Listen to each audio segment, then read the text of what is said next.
Hey everybody, Sean Sewell with Engearments.com here. I'm going to show you how a splitboard system works. Right here, we have a Never Summer Swift splitboard. This is a Spark tip and tail clip. This is a Phantom Hercules hooks right here, made here in Colorado. And the board itself is made here in Colorado as well, by hand. The bindings we're going to be using today are Karakoram Prime Carbon X's with these custom graphics of Mount Shuksan out in Washington State. Beautiful stuff. So, a splitboard is a snowboard that is just cut in half to become two skis. And then as we separate them, this one will go on that side and this one will come on this side. We'll apply skins and then we'll ascend the mountain. And I'll show you how this all works. So we start by taking the bindings off. The Karakoram setup kind of latches down onto the board right there. So there's these two little hooks right here. They attach right there. And then as I open this or close this guy, you'll see two hooks right here pop through. And that sucks the binding onto the board, creating a really good connection. So I'm a big fan of that system. It works very well. So I'll take the other binding off right here, right there, cool. All right, now we split the board. You can see there's a connection here, connection there, the tail and the tip. So I'm gonna rotate off here, just like so. And it's still connected really well because of Hercules hooks. And they separate them. And now you have your skis set up. The bindings will go on. I typically put this one on the outside, like that, right about here, boom. And that's on there. I put this one, open her up, put right here, and usually, just like that, locked into place, and now you're ready for touring.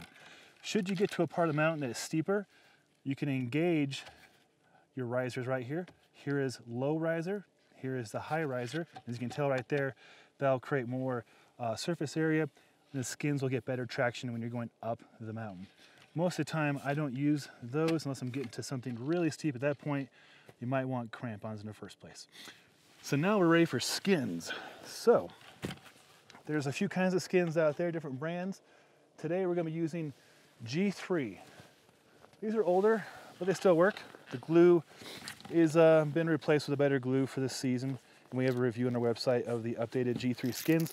But for all intents and purposes, we'll use these guys. You can see the glue is very sticky. That's its job. And these have lived in the back of my truck for the last 2 years. So that's just how sticky they are. So you match them up right here to right there.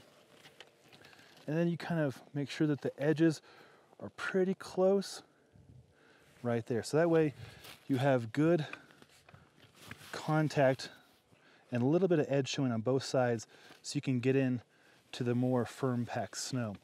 The glue will do a good job of sticking to the split board, but how it really stays on is these tip connectors right here. So we want this as tight as possible. It's a little bit, there we go, and it's on. And that is one ski ready for ascension of the mountain. I smooth it out usually, get any kind of creases out, but that is how you take a solid split board into a split for a ski. And then of course you would utilize whatever kind of snowboard boot or split board boot you want. And then as always, and a lot of people forget this, adjust your risers to tour mode, meaning you have more articulation right there. When you're ready to snowboard, boom.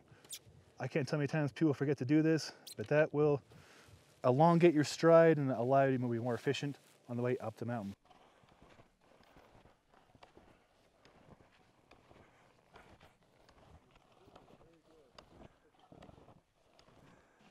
So the idea here is it glides up the path as opposed to stomping like snowshoes. All right, so we've gotten to our destination. We've taken the split boards off of our feet, and it looks like this. So the skins are on the bottom still. What I'm going to do is take the skin off. So I go to the tail right here, and it's nice and taut right now. I'm going to pull up, releasing it. Comes off pretty easy, just like that. I fold the skin back onto itself. Some people use cheat sheets or other things. I don't think it's necessary. Just the wind is kind of tricky. Line it up, boom, onto itself, And then you can fold it if you want to, like that. I'm gonna keep mine like this and stick in my pocket for a second lap. And it keeps it dry this way too. Just like that. All right, so on this board I'm gonna show how it goes together. So I unclip the Splitboard bindings. These are the spark. Secure them. Unclip this one. Secure that. Now this board has the Chinese hooks, these guys right here. I would leave them open, just like this. Make sure that this one's open. And this one's open. This is super simple. Just line it up. And then, voila. Boom, connection's made. Now the connection's made, I do the tip. Hear a little click, it's in place. Same thing on the tail. It's a very wet snow, and as the wind hits it, it's going to be very firm. Make for a speedy ride down. Boom, clipped into place. Now with the spark bindings. So these are really simple to use. What I'm going to do is, these are kind of self-cleaning. They use a puck system, so I'm going to slide it on right here. Boom. And then I close the ramp. Front bindings on. Rear binding right here. Line it up. Shove it on. Close the toe ramp. Boom. And then make sure this is engaged. So I pull that guy down, engage it, and now Ben's ready to go snowboarding.